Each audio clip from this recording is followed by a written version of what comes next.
Il est 11 heures, je pense on peut commencer. C'est bon pour tout le monde.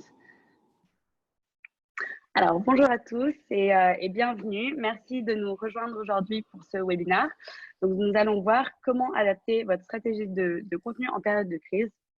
Donc, je voulais faire un petit rappel avant de commencer. Donc, qu'est-ce qu'une stratégie de marketing de contenu? Donc, il s'agit d'une stratégie marketing qui repose sur la création de contenu pertinent et de qualité qui va vous permettre d'augmenter le trafic sur votre site, d'attirer l'attention de votre audience cible et aussi de développer la communication pour votre marque. Et voilà, comme vous le savez tous, nous sommes actuellement en période de crise et malheureusement, voilà, les entreprises et les marques doivent redoubler d'efforts pour adapter leur stratégie marketing en fonction et c'est ce que nous allons voir ensemble aujourd'hui. Donc, merci beaucoup. Nous avons Anthony et Clélia avec nous aujourd'hui. Je vous laisse vous présenter. Oui, merci Clara. Donc, je suis Clélia, je suis marketing officer chez Talkwalker. Donc, je m'occupe de toutes les activités marketing sur le marché Frais Belux, France, Belgique, Luxembourg. Et je m'occupe notamment de la stratégie de contenu pour ce marché-là. Pour ceux qui ne connaissent pas Talkwalker, c'est un outil de veille et d'analyse du web et des réseaux sociaux qui vous permettra de protéger votre e-réputation, de mesurer vos actions sur le web et les réseaux sociaux et de maximiser ces actions-là. Bonjour à toutes et à tous, bonjour Clara, bonjour Clélia. Donc moi c'est Anthony Rochant, donc consultant, formateur certifié en marketing et communication digitale. Je suis le CEO et cofondateur donc de Les Experts du Web. Donc je forme des entrepreneurs, des e-commerçants, des directions marketing à leur métier, notamment sur la communication d'influence et la social data. Je suis aussi cofondateur du blog qui porte sur le web social, Social Media Optimization, et co-créateur aussi de Visibilize, qui est un média web au service des entrepreneurs. Sur la partie networking, on organise depuis une bonne dizaine d'années, même un petit peu plus, des matinales et des after-work à Lyon pour les entrepreneurs. Et pour finir, j'enseigne aussi l'influence et l'e-influence dans certaines écoles de communication et de commerce. Super, merci beaucoup à tous les deux. Donc, je me présente, je m'appelle Clara, je suis content marketeuse à HubSpot et je suis responsable des campagnes de génération de leads, du co-marketing et des réseaux sociaux. Et pour ceux qui ne connaissent pas encore HubSpot, il s'agit d'une suite de logiciels marketing, vente et services, le tout basé sur un CRM gratuit. Donc aujourd'hui, nous allons voir en première partie donc, comment redéfinir ces objectifs. Nous allons parler de comment identifier les tendances et les données qui peuvent impacter votre entreprise.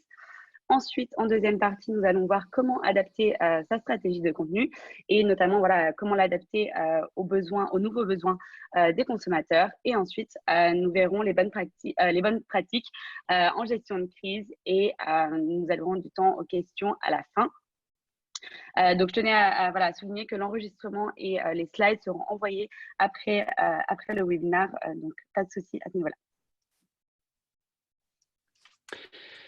Donc, tout d'abord, en période de crise, donc, comment redéfinir ces objectifs? Il est question souvent d'une perte de repères quand on est une marque ou une entreprise. Donc, c'est un petit peu une occasion de remettre, on va dire, les choses à plat. Donc, sur la slide suivante, c'est dans un premier temps de vraiment faire un audit de la situation, notamment sur le référencement naturel, sur le SEO, c'est-à-dire d'auditer le contenu et par la même occasion, donc le référencement naturel, d'évaluer aussi tous les efforts qui ont été réalisés en marketing de contenu, c'est de savoir est-ce que j'ai du contenu dupliqué, par exemple, est-ce que j'ai du duplicate contents, quelles sont les thématiques finalement avec lesquelles votre audience aussi réagit le plus. Ce sont des éléments de toute façon qui sont à voir et à mettre en place à peu près une fois par an. Mais là, c'est la bonne occasion justement pour le faire puisque le SEO va être quand même une des briques essentielles dans votre stratégie marketing. Également aussi de savoir si vos contenus ont été sont bien optimisés pour le SEO. L'audit de contenu va être important pour recenser les différents points faibles aussi de votre blog ou de votre site. Le but, on va dire, de façon assez pragmatique, c'est de faire un état des lieux des mots-clés que vous avez travaillés sur chaque contenu, en faisant la parallèle aussi avec votre ranking de page, avec votre positionnement aussi sur les moteurs de recherche. Donc, tout cela va donner la possibilité d'améliorer tout ce qui va être attrait aux optimisations. C'est aussi une manière de repérer les contenus qui fonctionnent le mieux et ceux, au contraire, qui sont un peu à la traîne, qui ont peu d'audience. Le fait aussi de recycler ces contenus avec un autre angle d'attaque, on va dire, ou sous un autre format, va être aussi de mise en cette période. Par exemple, un contenu de type article, on va dire, où vous donnez de l'information utile et du conseil sur un contenu d'ordre un peu, on va dire, pédagogique, eh bien, il peut être décliné en version vidéo ou même en data visualisation, où ça peut être vraiment une infographie. Bien sûr, il va falloir faire attention à tout ce qui est source, toutes les sources citées, savoir si tout est bien à jour, si tout est bien, si on n'a pas d'obsolescence. Et d'où l'intérêt finalement de rédiger des articles qui seront plutôt intemporels, on va dire, en amont. Et là, on aura effectivement moins de soucis. Si on est aux prises, on va dire, avec des sujets qui sont particulièrement sensibles, on peut laisser libre cours à la créativité. Et là, vraiment, la créativité sera le maître mot en ajoutant des éléments multimédia, comme des podcasts, par exemple. Ça peut être des vidéos YouTube aussi, qui vont ouvrir de nouvelles possibilités de trafic, puisqu'on peut générer, bien sûr, du trafic d'images à travers les SERP, à travers les résultats de recherche Google. Toutes ces conceptions, parce qu'on peut les appeler comme ça, peuvent aider à rester engagé et peuvent aussi aider à maintenir votre positionnement sur Google, puisque les moteurs de recherche préfèrent aussi tout ce qui est multimédia, tout ce qui est image, tout ce qui est vidéo.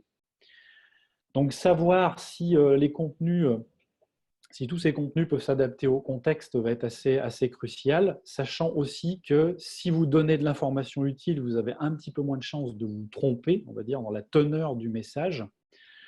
L'aspect essentiel aussi, elle va résider dans vraiment la vraie création d'expérience dans votre marketing de contenu. En fait, c'est une manière de montrer à votre écosystème commercial et votre écosystème digital aussi que vous avez pris en compte tous les changements qui sont induits par cette crise. En gros, on est dans une réelle adaptation. Et donc, sur la slide suivante, on a donc un résumé, voilà, comment faire et se poser les bonnes questions. Clélia, je te laisse Oui, la oui, suite. tout à fait, Anthony. L'essentiel pour vraiment établir vos objectifs à atteindre, c'est de se poser les bonnes questions. Ici, vous avez une infographie qui est à prendre en compte pour n'importe quelle crise, pas forcément cette crise-ci. Donc, l'essentiel, c'est de se poser vraiment les bonnes questions pour mettre en place vos objectifs. La bonne question au tout début, c'est vraiment se demander si votre contenu a la même résonance auprès de votre public aujourd'hui, parce que la crise peut vraiment bouleverser les besoins, les attentes et les attitudes de votre audience, même des consommateurs en général. Donc, il faut vraiment prendre cela en compte dans votre stratégie, montrer que vous les comprenez, en fait, que vous êtes informés et surtout que vous l'avez bien inclus dans votre stratégie.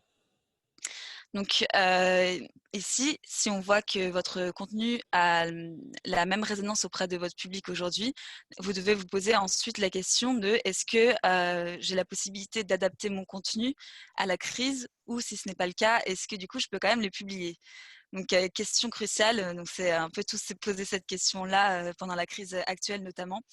Donc pour cela, on vous conseille d'abord de rassembler, en fait, de reconsidérer tous vos projets en cours, de les évaluer et de vraiment savoir si c'est pertinent de les publier en ce moment. Si vous avez la possibilité d'adapter votre contenu à la crise, dans ce cas, donc allez-y, pourquoi pas, mais il faut vraiment veiller à rester clair, pertinent et avoir un discours adapté. En fait, et quand je dis pertinent, c'est dire que en ce moment, il y a beaucoup de contenu sur la crise du Covid, c'est ce qui est vraiment extrêmement intéressant, mais il faut quand même rester en lien avec votre ligne éditoriale quand même habituelle et intéresser votre audience, ajouter une plus-value en fait. Donc, en revanche, si vous n'avez pas la possibilité d'adapter votre contenu, vous pouvez tout de même le partager et c'est même recommandé. Il faut faire vraiment la balance entre les deux. Et donc, partager un contenu qui soit quand même en lien un minimum avec la crise. Donc, restez empathique surtout. Vous détacher de vos objectifs habituels et prendre un peu du recul sur ce que vous voulez partager. Il faut être en lien également avec les messages officiels et l'angle, le ton que votre entreprise veut adopter pendant la crise. Il faut faire vraiment attention à ça. En revanche, si vous n'avez pas la possibilité d'adapter votre contenu ou de présenter un autre contenu voilà, déjà programmé pendant la crise. Donc, c'est pas grave, hein, vous pouvez le programmer pour plus tard, pour l'après-crise. Et au contraire, ça peut être extrêmement bénéfique, notamment pour le lancement des campagnes. Vous aurez donc le temps de peaufiner ces contenus-là, mais également de prendre en compte tous les KPI que vous avez récoltés pendant la crise et pour vraiment les mieux comprendre votre audience et améliorer le lancement de vos campagnes. Ici, dans cette slide, j'ai décidé de vous montrer en fait une carte de viralité, un exemple d'impact en fait de la sortie d'un contenu sur le web et les réseaux sociaux. Ici, on peut voir qu'un contenu, notamment qui a été publié, peut avoir un impact sur le web et les réseaux sociaux pendant une semaine. Bon, ça, tout le monde le sait, mais c'est quand même bien à prendre en compte. Comme le disait Anthony, il faut reconsidérer tous ces projets en cours. Donc, bien sûr, vos messages sur les réseaux sociaux sont évidemment à prendre en compte. Ici, on peut voir une carte de viralité sur une nouvelle négative qui a été partagée par une marque, mais ça peut également avoir un impact positif. Hein. Ça peut être une carte de viralité positive. Donc, c'est à vous de vraiment jauger les bons messages à partager au bon moment. Effectivement, Clélia, et d'autant plus maintenant, c'est qu'il faudra être attentif donc aux mentions de marque, ce qui fait la parallèle aussi avec ce que tu as dit, Oui. pour arriver vraiment à glaner des informations qui sont importantes sur les différents changements à opérer, hein, parce qu'on parle de changement, d'amélioration aussi et d'évolution de produits et de services, si on est dans ce contexte-là. Donc, effectivement, des outils de social listening et de veille, là, sont plus que jamais aussi à considérer. Hein. De toute façon, on le sait déjà, l'écoute active sur les plateformes sociales est très importante, d'autant plus en période complexe, puisque là, on a une crise qui change le paysage des consommateurs, notamment. Donc, ce qui va être valable aussi à tous les étages de la définition et de la redéfinition de la stratégie marketing, ce qui va permettre de mieux cerner aussi les freins actuels que peuvent rencontrer vos prospects et aussi vos clients.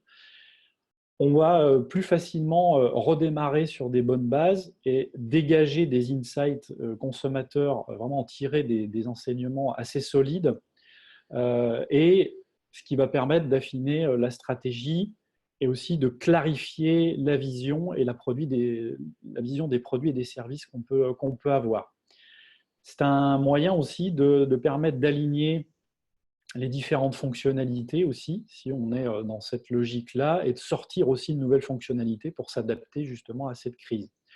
Donc là, on peut dire que la data et la social data donneraient aussi la possibilité de donner une vraie diversification à vos sources de données, d'enrichir les différents dashboards, les différents tableaux de bord pour avoir une vraie vision à moyen terme, voire à long terme, et en gros de faciliter les futures actions en sortie de crise, parce qu'il faut aussi penser à l'après et savoir voilà, finalement quels insights, quelle data aussi on va analyser et qu'est-ce qu'on va en retirer. Super, merci beaucoup Anthony.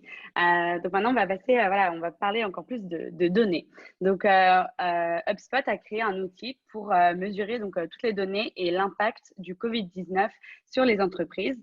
Donc, il s'agit de données agrégées de plus de 70 000 clients à travers le monde et voilà, qui pourra vous aider à comprendre l'impact du Covid-19 et a été créé notamment voilà, pour vous aider à prendre des mesures et adapter votre stratégie. Vous retrouverez le lien ici. Donc après, dans l'enregistrement et les slides, vous pourrez aller le consulter. L'outil est très interactif et vous pourrez voilà, apprendre beaucoup d'informations sur la situation actuelle. Donc voilà, je voulais parler d'une première tendance. Il s'agit donc de l'importance de votre site web. Donc, en période de crise, voilà, on a pu voir que le trafic sur les sites web a beaucoup augmenté depuis le début de la crise. On peut voir ici le avant-crise, donc le pré-Covid-19, et ensuite l'immense évolution. Donc, on a pu voir plus de 20% par rapport à la situation pré-Covid. Et voilà, les entreprises qui ont misé sur une stratégie digitale sont gagnantes et vont générer plus de trafic, plus de leads et du coup plus de clients. On peut voir aussi que cette évolution et cette augmentation est visible peu importe la taille de l'entreprise.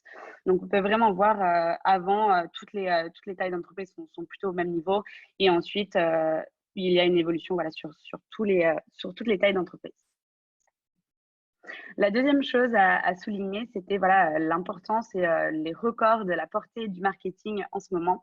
On peut voir ici que le volume d'emails a fortement augmenté.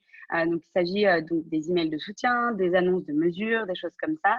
Mais on peut aussi voir que le taux d'ouverture a aussi augmenté. Donc, ce qui veut dire que les personnes sont plus à même et plus réceptives à vos messages. Et voilà, il est important de ne pas rompre le contact avec votre audience et vos clients. Voilà, parce qu'ils sont ouverts à cette communication pendant cette crise. On peut voir du coup que l'email marketing est vraiment le deuxième canal important à intégrer à votre stratégie digitale. Voilà. Après, en troisième partie, ici, on peut voir que forcément, la crise, malheureusement, impacte les différentes industries différemment. Et on peut voilà, les catégoriser en deux groupes, donc les moins touchés et les plus touchés. On peut voir ici que du coup, l'industrie voilà, du tourisme, des loisirs et des ressources humaines sont beaucoup plus touchées en période de crise, notamment pour cette crise, que les autres industries. Oups, pardon.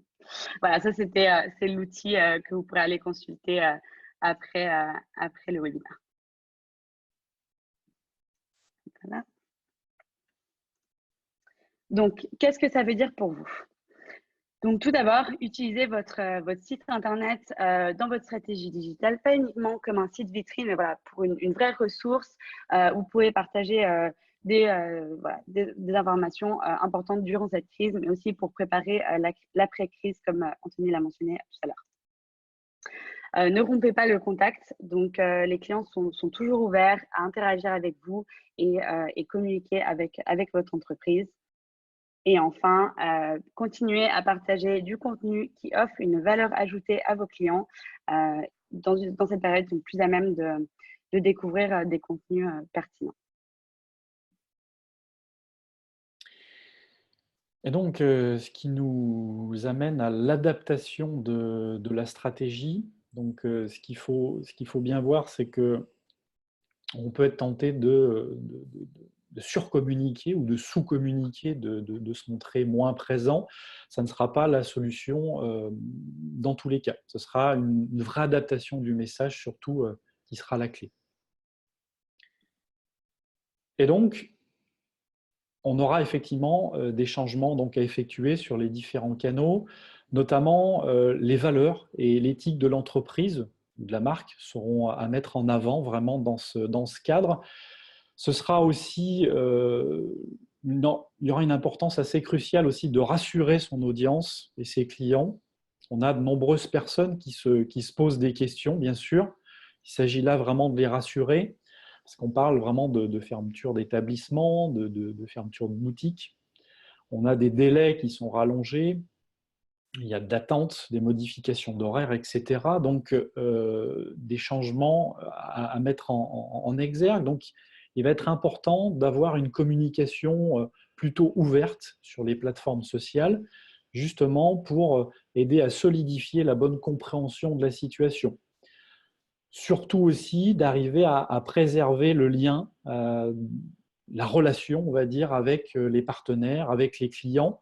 On a un exemple ici avec Birchbox, notamment sur un poste spécifique pour des retards de livraison, où la marque s'exprime justement sur des retards de livraison et qui donc rassure sa communauté, qui rassure ses clients justement en en leur stipulant que voilà, il faut qu'ils aient un petit peu de patience, que toutes les box effectivement devraient être livrées cette semaine. Donc voilà, c'est de ne pas communiquer, d'être absent peut générer du mécontentement et effectivement ça peut entacher aussi la réputation.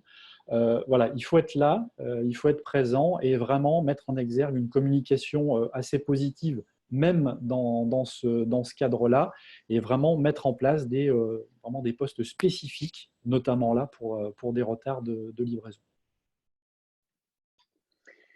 Oui, donc l'importance, toute l'importance de miser sur le contenu. Donc, on peut voir ici que dès le début du confinement, le trafic sur HubSpot Academy a plus que doublé depuis le 8 mars. Donc, voilà, la demande pour les formations, les certifications en ligne a vraiment, vraiment augmenté. Et voilà, la mise à disposition de contenu gratuit pour votre audience est primordiale dans ces moments-là. Les personnes sont vraiment recherchent d'autres ressources et vous, du coup, vous pouvez utiliser votre blog, voilà, mettre à disposition les ressources utiles pour vos prospects sur la thématique actuelle et aussi donner plus de visibilité à votre marque. On a pu constater, nous, sur HubSpot France, que notre guide sur Facebook Live a vu un pic depuis le début de la crise, parce que les personnes recherchaient beaucoup plus d'informations sur ce genre de thématique-là. Oui, tout à fait. Pour faire suite à ce que vous disiez, il faut bien sûr prendre en compte le fait que pendant la crise actuelle, beaucoup de personnes sont présentes sur le web et les réseaux sociaux. Il y a énormément d'interactions, beaucoup de contenu généré. Donc, le plus important, c'est de générer justement les meilleurs contenus possibles et de prendre en compte les insights consommateurs. Donc, ça prend en compte le fait que votre marque a donc, compris les préoccupations en fait, de son audience. Donc, pour cela, j'ai choisi de vous montrer un exemple de l'utilisation de l'outil Talkwalker Analytics pour le secteur du tourisme. Donc là, vous avez une capture, donc un exemple de l'utilisation de cet outil pour le secteur du tourisme. Ça peut être extrêmement intéressant, notamment pour donc comprendre les insights consommateurs, les sentiments générés et ainsi adapter votre contenu, mais également votre offre. En fait, c'est ça le but. Donc, vous générerez ainsi un contenu plus pertinent et ciblé et augmenterez les conversions du surcroît. Donc ici, si on analyse donc, ce secteur-là, depuis le début de la crise, hein, depuis on va dire mi-mars, on voit bien que la majorité des sujets de conversation sont centrés sur les villes. Donc, quand on creuse le sujet, on se rend compte que le sentiment généré sur les villes est assez neutre, voire négatif. Il faut vraiment se rendre compte, en fait, c'est de comprendre pourquoi est-ce qu'on parle des villes en tant que destination privilégiée pour les vacances. En fait, on voit bien que avant, c'était une destination privilégiée pour les vacances. Beaucoup de personnes aller visiter des villes. Ici, on voit qu'au final, c'est vraiment pas du tout le cas. On voit vraiment nettement un changement des habitudes et de la perception des consommateurs, quoi. Donc, les conversations sont plus centrées sur le fait que les personnes veuillent plus s'éloigner des villes à cause de la distanciation sociale, bien sûr, et du fait qu'il y ait plus de cas en fait, dans les grandes villes. Donc ça, c'est important à prendre en compte. On voit bien aussi que aussi les croisières qui avant étaient assez plébiscitées, maintenant, on voit bien que c'est beaucoup moins le cas. Les sentiments sont assez négatifs. Donc ça veut dire que, bien sûr, ce sera potentiellement pas le choix de vacances, en fait, des personnes, par exemple pour les vacances d'été. Donc là, c'est là où on doit se concentrer sur les conversations qui sont plus positives dans les secteurs, sur le web et les réseaux sociaux. Et on voit qu'il y a eu beaucoup de conversations générées sur les destinations qui sont plus, à dire, axées sur la nature, que le camping, les road trips, la destination plus centrée sur les montagnes et les grands espaces, quoi.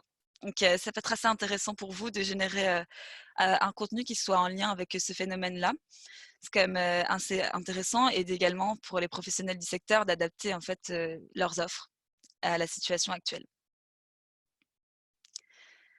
Ici, j'ai décidé également de vous montrer un aperçu de l'utilisation de l'outil Conversation Cluster pour le secteur de l'édition. Donc encore un secteur complètement différent. Ça peut être aussi intéressant de comprendre en fait le phénomène dans ce secteur.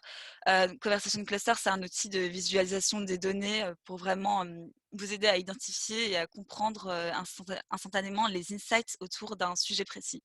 Donc ici, c'est le secteur de l'édition. Donc, si vous regardez bien, les conversations et les insights, étonnamment, ne sont pas forcément négatifs en fait, pendant la crise actuelle. Il y a eu énormément de conversations, sur le fait que, la communauté, des auteurs a été extrêmement active en fait depuis le début du confinement. Donc on voit le lien, hein, bien entre les insights. Donc il y a eu beaucoup de débats sur le web et les réseaux sociaux sur, quel est, mon auteur préféré ou encore, les meilleurs livres à lire en 2020 ou le fait que beaucoup d'auteurs se soient auto-publiés pendant ces 2 mois. Ça, c'est assez intéressant, c'est un phénomène, c'est propre à la crise, je pense. Mais également, on voit que beaucoup de personnes se sont tournées vers la lecture pendant le confinement. Il y a eu énormément de conversations sur le fait, voilà, des vidéos sur des lectures de poésie ou encore des débats sur les livres de fiction ou la disponibilité des livres en ligne. Et bien sûr, beaucoup de conversations tournées autour du fait que, bah voilà, il y a eu, on se pose la question sur l'avenir de l'industrie de l'édition, savoir comment le secteur en fait arrivera à survivre après cette crise. Ça peut être assez intéressant de comprendre justement le lien entre ces insights-là et de pouvoir en parler dans vos articles.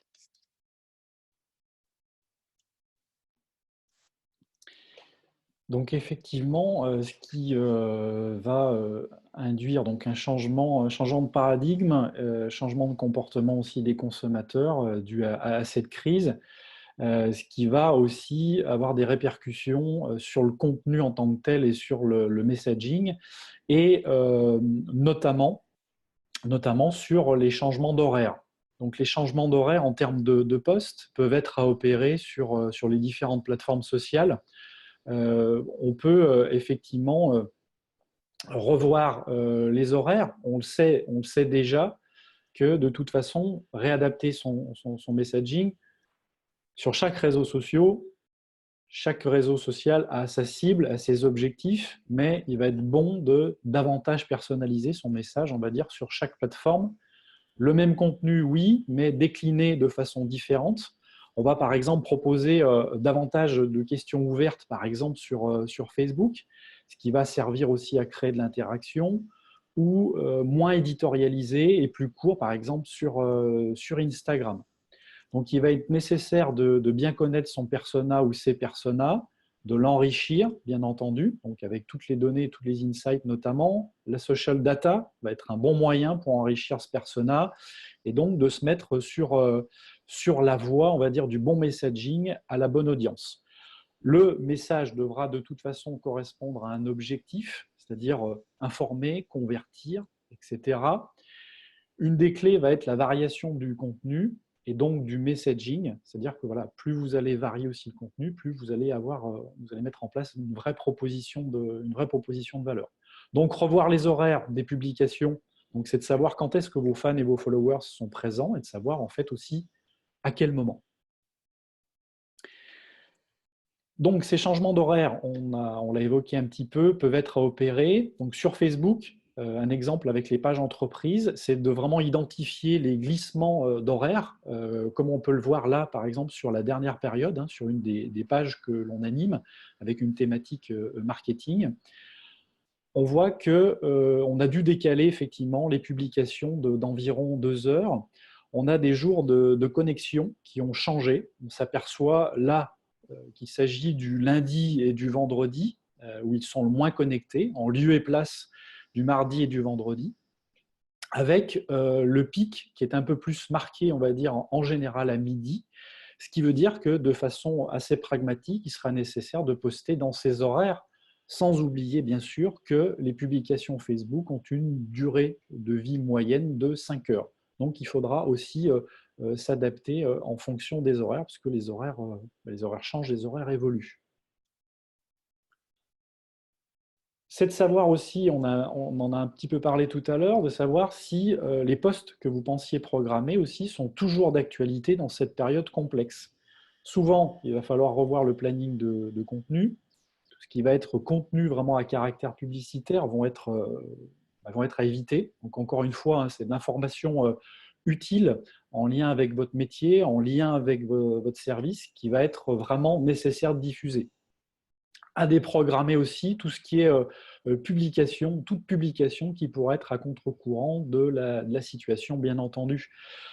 Par exemple, ce qui peut être intéressant, c'est de proposer des publications sur des webinars qui pourraient intéresser la communauté, sur des thématiques aussi qui vont vraiment servir à vos clients. On parle aussi de contenu pédagogique, de contenu éducatif qui pourrait être à même de les intéresser. Ça peut être par exemple comment bien télétravailler, c'est vraiment d'actualité, quels sont les outils pour travailler justement à distance en période de crise. C'est autant de contenus qui auront une vraie utilité pour l'audience. D'arriver aussi à montrer, si bien sûr c'est possible, l'envers du décor, c'est-à-dire ce qui se passe en interne, des choses vraiment positives dans votre entreprise, hein, ce qu'on appelle vraiment l'envers du décor. Le live vidéo aussi, ça peut être un excellent moyen dans la stratégie de rester proche de sa communauté. Ça va vraiment être un contenu pertinent à insérer dans son planning de contenu. Et selon aussi la fréquence, il sera donc de mise j'y reviens, de varier le contenu. On l'a dit un petit peu plus haut. Plus on va varier le contenu, plus on va apporter une vraie proposition de valeur. Et c'est d'autant plus vrai là en proposition de crise. Si on poste toujours le même type de contenu, on risque de connaître un désintérêt pour la marque. C'est valable hors crise, mais c'est encore plus dans une crise vraiment qui est très marquée. Donc, il faudra vraiment avoir cette variation de contenu à l'extrême et apporter vraiment, encore une fois, un plus. Tout à fait. Du coup, on a décidé de vous apporter une checklist des bonnes pratiques qui sont applicables pour n'importe quelle crise, pas forcément celle-ci. Donc, il y a 3 points essentiels. D'abord, soyez à l'écoute des tendances. Donc, c'est ce qu'on dit depuis le début, vraiment adapter son contenu à la crise et rester intéressant, pertinent vis-à-vis de son audience. Donc pour cela, il y a différentes actions à mettre en place, notamment instaurer et générer des rapports automatisés. Donc c'est possible à travers beaucoup d'outils digitaux. Donc ça, l'avant-crise et pendant la crise, vous avez la possibilité de faire ça et c'est vraiment important pour justement comprendre en fait l'impact de vos actions après la crise. Également, vous devez créer des alertes pour être au courant en temps réel de ce qui s'est dit sur votre marque et ainsi adapter vos messages dans vos contenus, également sur les réseaux sociaux. La crise varie, hein, particulièrement celle-ci. Il faut vraiment être au courant en temps réel. Vous serez plus crédible en agissant ainsi. Mais bien sûr, restez à l'écoute de vos concurrents. Vous êtes normalement toujours à l'écoute de vos concurrents habituellement, mais là, c'est vraiment important pendant une crise. Vraiment se différencier, comprendre ce qu'ils font, ce qu'ils disent et essayer d'être le premier à partager le contenu le plus intéressant possible. Prendre en compte aussi l'évolution des insights consommateurs et l'évolution de votre industrie, ça c'est vraiment essentiel. Donc être attentif à votre audience, comme ce que disait Anthony, il faut rester actif pendant une crise, vraiment ne pas se cacher ou rester muet, surtout pas. C'est vraiment la chose à ne pas faire. Donc il faut vraiment répondre aux messages, aux posts, aux commentaires pour préserver votre réputation et surtout pour rester crédible. Montrer que vous êtes informé sur la crise et que vous l'avez bien prise en considération pour votre stratégie. Après, il y a l'après-crise. Faites le bilan. Comment vous préparer à la prochaine crise. Donc, vous devez rassembler tous vos résultats générés grâce à vos rapports automatisés, comprendre le sentiment généré par vos différentes actions et le résultat de vos différentes campagnes pendant la crise. C'est essentiel. Donc, analysez votre audience. Voilà, donc c'est tout pour la checklist. Vous pourrez la reprendre pour les prochaines crises. On vous enverra la présentation. Maintenant, si vous avez des questions, j'en vois pas mal. Voilà. On va y répondre maintenant. Alors. Euh, Quel outil Alors, quel est l'outil pour faire ressortir cette, carte de viralité? Oui. Là, c'était, l'outil, Talkwalker Analytics, mais également vous pouvez le faire avec, enfin, ça dépend comment vous monitorez et vous créez vos filtres. Donc, si là, c'était par exemple pour, un post en particulier qui avait été négatif, mais vous pouvez le faire pour d'autres posts, c'est bien sûr applicable. Voilà, c'est Talkwalker Analytics pour répondre à cette question. Comment créer des alertes? Avec l'outil de Talkwalker Alert. Vous l'avez sur le site. Je peux même vous envoyer le lien si vous voulez. Qui est une excellente alternative à Google Alert. Exact. Anthony, je pense que Ouais. la prochaine question est pour toi. Concernant les horaires Instagram et LinkedIn, quels sont les horaires que tu préconises? Alors sur LinkedIn, de manière assez habituelle et très généraliste, on sera sur des horaires de bureau. Surtout en B2B.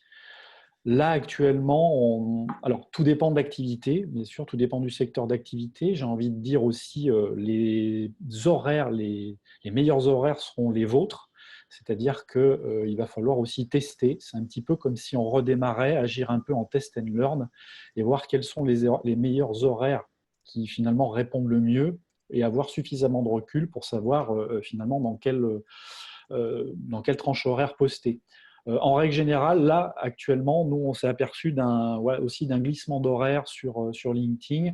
On va être davantage sur des horaires un peu en soirée, fin d'après-midi et soirée, et même le week-end, en fin de semaine et le dimanche soir. Après, je le redis, tout dépend du secteur d'activité, mais voilà, on a un petit décalage. Sur Instagram, c'est complètement différent puisque voilà, on a un algorithme. L'algorithme fonctionne très, très différemment. Hein, de manière, on va dire, globale, on pourrait voir tous les contenus de followers, des personnes que vous suivez. Il faudra, on va dire, faire bouger aussi un petit peu ces horaires. La plupart du temps, c'est plutôt en milieu de semaine que ça fonctionne le mieux, mardi, mercredi, jeudi, avec des horaires aussi en soirée, et puis même assez tard le soir. C'est plutôt valable aussi, c'est plutôt valable en ce moment. Donc on peut poster finalement hors horaire de bureau, contrairement à LinkedIn.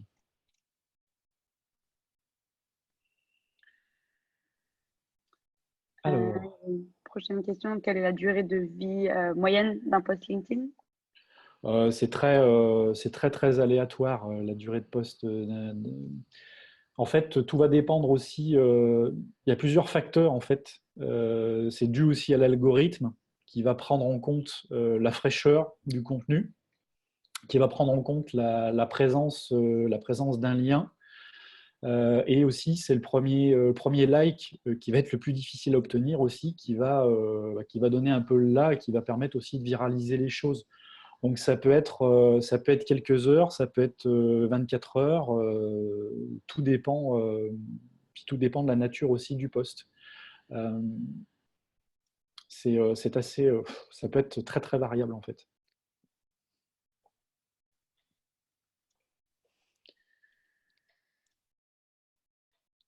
Clélia, je pense que j'ai la piste pour toi, faire un petit récap sur les exemples de bonnes pratiques marketing au cœur des réseaux sociaux pour une sortie de crise.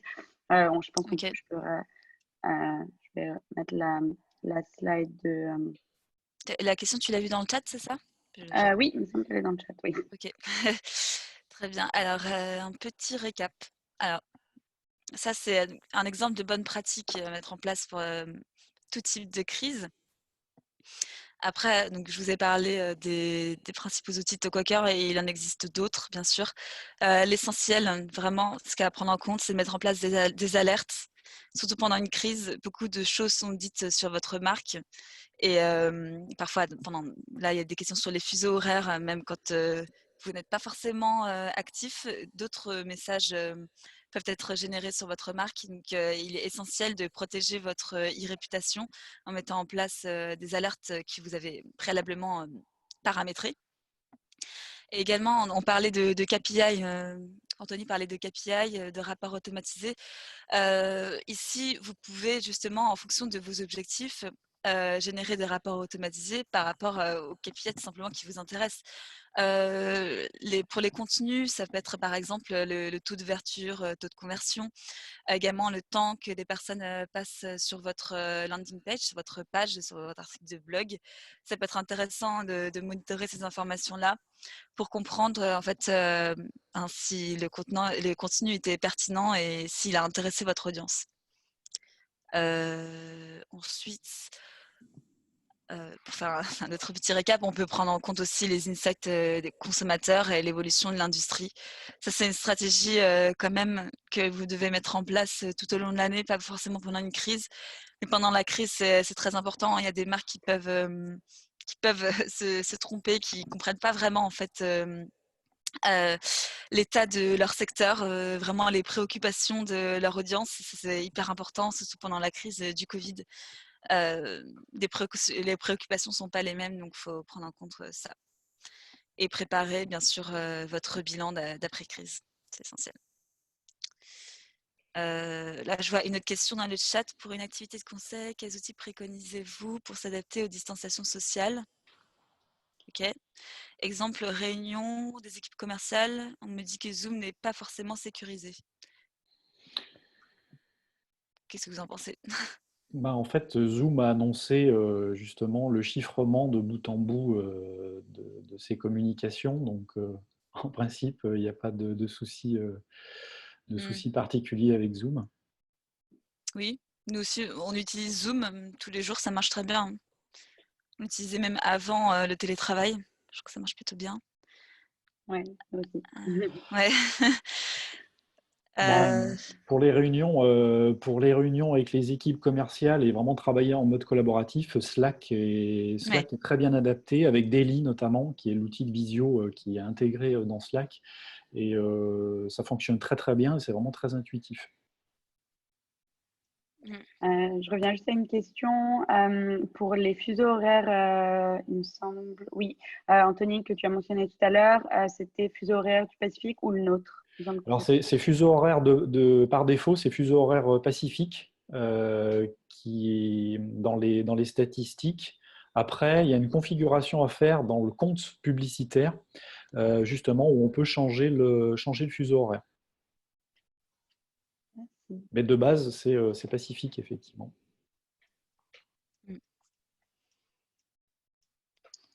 Et même question pour Twitter. Quel est le meilleur moment pour poster en B2B?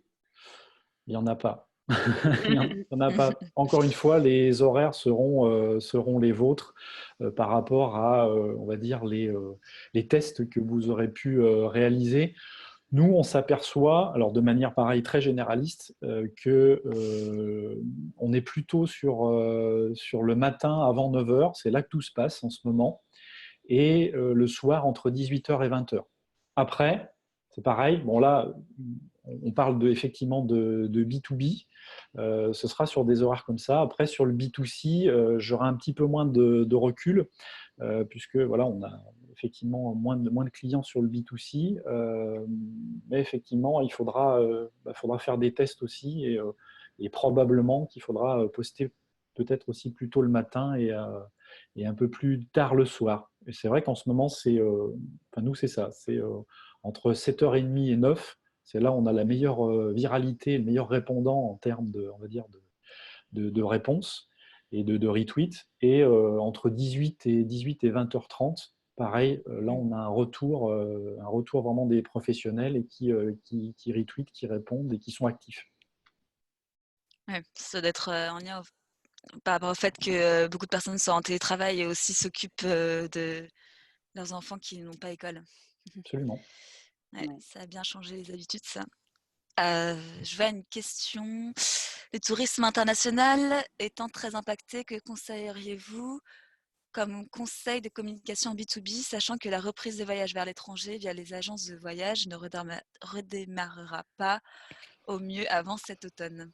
Oui, bon point, tout à fait. C'est pour ça que j'ai voulu parler de ce secteur-là qui on connaît vraiment une crise certaine actuellement.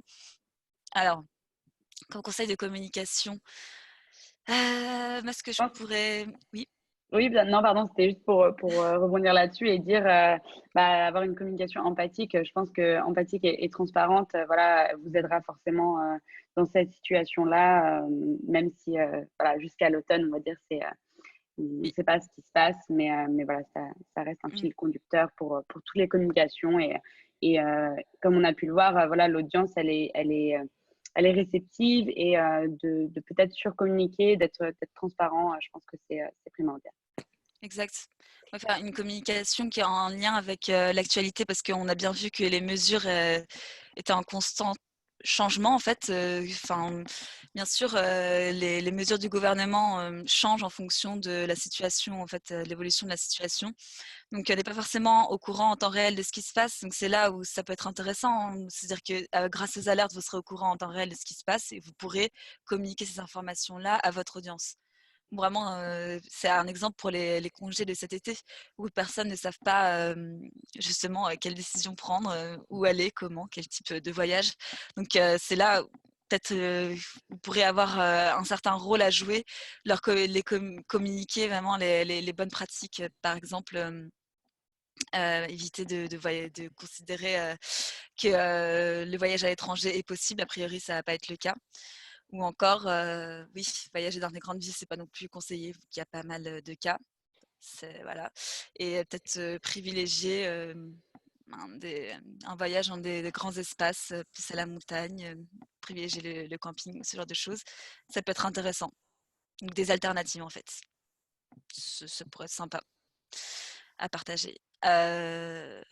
Ça, c'est pour le secteur du tourisme. En tout cas, je me base sur les insights qu'on a relevés, hein, justement par rapport au tableau que je vous ai montré la dernière fois. Ça peut varier dans quelques mois. Donc, à vous de les surveiller ça. Est-ce que... Oui. Pour toi, Clélia, est-ce que c'est possible d'utiliser Talkwalker en compte personnel ou pas? Oui, c'est-à-dire que Talkwalker Alert, c'est un outil gratuit.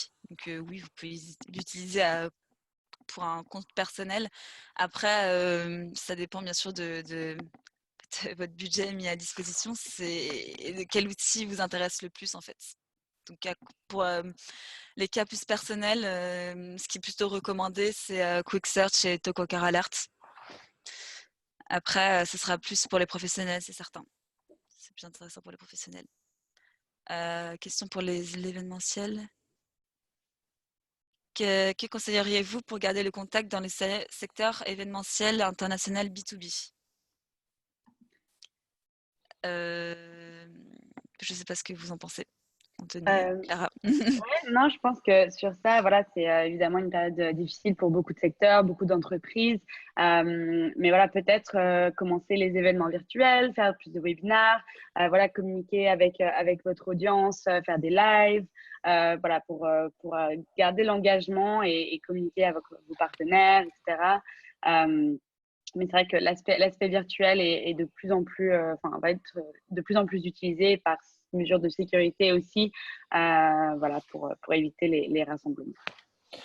Absolument. C'est plus ou moins ce que nous avons fait avec LEW, c'est-à-dire que tout ce qui est vraiment événement physique, événement networking d'entrepreneurs, eh bien, on a dû effectivement reporter à l'automne. Et sur la partie vraiment sur les rendez-vous LEW qui sont vraiment inhérents au marketing digital en mode conférence, ils seront effectivement dispensés en mode webinar. On a déjà fait un le mois dernier, ce qui permet aussi de capter aussi une autre audience et de continuer finalement les conférences en ligne sur ces sujets-là. C'est complètement propice. Après, pour tout ce qui est vraiment physique, sur l'aspect networking entrepreneur, c'est vrai que c'est un petit peu plus délicat de faire du networking sur des événements de 100-150 personnes. Pour rebondir là-dessus, j'allais dire de créer des groupes LinkedIn, d'envoyer des invitations potentiellement par email aux personnes inscrites à votre événement, choses comme ça pour en fait trouver des nouveaux moyens de faire du networking, on va dire, à distance et avoir des groupes un peu plus peu plus petit pour échanger. Et notamment, il y a la fonctionnalité Breakout Rooms sur Zoom où vous pouvez en fait créer un événement ou un webinaire comme ceci et créer des petits groupes en fait de personnes. Donc, ça peut être peut-être une alternative pour faire du networking. J'ai vu aussi que dans le secteur de l'édition, il y a beaucoup d'événements qui ont été annulés. Donc, c'est là en fait que la communauté des auteurs a été vraiment extrêmement active. Ils ont créé beaucoup de conférences en ligne où ils ont vraiment ouvert le débat sur certains sujets. C'est vraiment super intéressant et il y a beaucoup d'outils qui vous permettent de créer des débats en fait à distance. Donc, c'est à vous de trouver justement la bonne thématique qui soit quand même assez originale et qui intéresse votre audience pour créer des webinars et des conférences en ligne. C'est ce qui est privilégié maintenant parce que bon, voilà, c'est vrai que les rassemblements physiques sont vraiment pas recommandés. Il faut trouver des alternatives et celles-ci, je pense, sont les bonnes. Ça avait vraiment bien marché dans le secteur de l'édition, donc pourquoi pas utiliser cette option-là. Et j'allais dire, voilà, privilégier, comme on l'a mentionné dans tout le long du webinaire, mais privilégier en fait les ressources, les contenus sur votre blog, ou créer des guides, des webinaires, etc. Voilà, va vraiment aider votre audience à vous trouver aussi, donner plus de visibilité à votre marque et aussi voilà, aider à éduquer et donner l'information à votre audience. Ouais, le secteur de la musique a bien rebondi. Hein. Je ne sais pas si vous avez vu le nombre de concerts en ligne qu'il y a eu, mais ça marche super bien, ça. Hein. Ça peut être une bonne alternative. Après, voilà, ça sera des nouveaux comportements et les marques et les différentes industries vont s'adapter. On va voir au fil du temps comment ça va évoluer, mais voilà, nos bonnes pratiques pour l'instant. J'ai une autre question.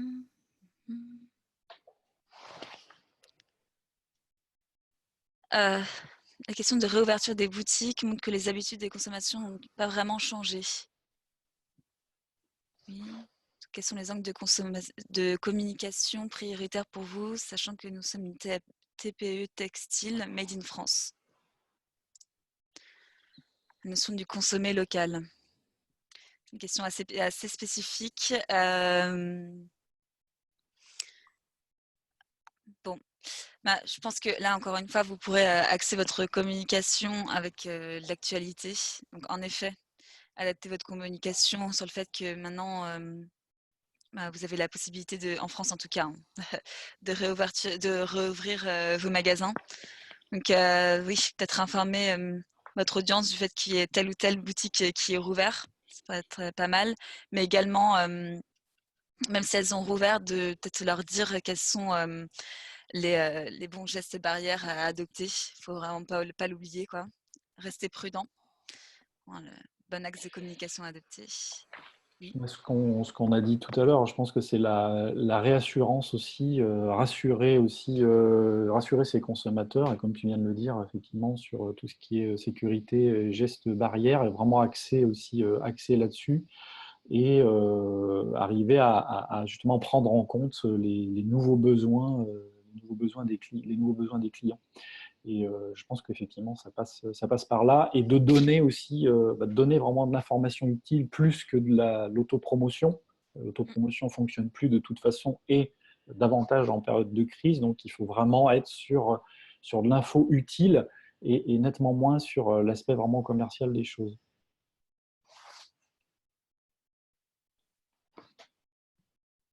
Oui, je pense qu'on a fait le tour. On a répondu à toutes les questions. Merci à tous de nous avoir rejoints aujourd'hui. Et merci Anthony, merci Clélia. Et je vous souhaite tous une très bonne journée. À bientôt. Merci beaucoup. Merci à tous. Bonne journée. Merci. Bonne journée.